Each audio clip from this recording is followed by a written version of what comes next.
माझे नाव श्रावणी खलाटे. माझे नाव समृद्धी वगैरे. आमच्या प्रयोगाचे नाव आहे द्रवाचा दाब. आमच्या प्रयोगासाठी लागणारे साहित्य: एक बॉटल, एक फुगा, एक दोरी, स्ट्रॉ, मेण आणि पाणी.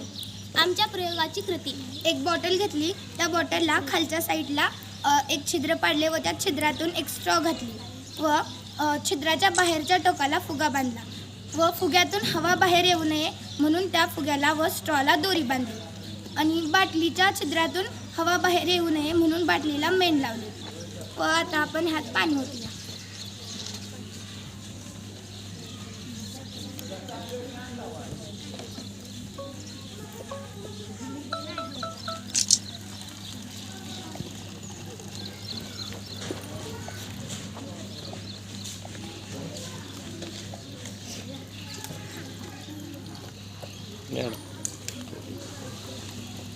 इथं थांबा की आहे थांबा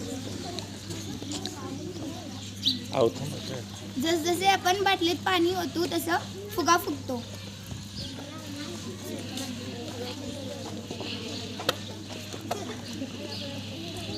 ते कुंडी बाजूला ठेव थोडं. ओके हां.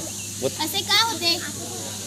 एखाद्या द्रव पदार्थाचा दाब जो असतो तो दाब त्या द्रव पदार्थाच्या खोलीवर किंवा उंचीवर अवलंबून असतो म्हणून फुगा फुगतो. धन्यवाद. ए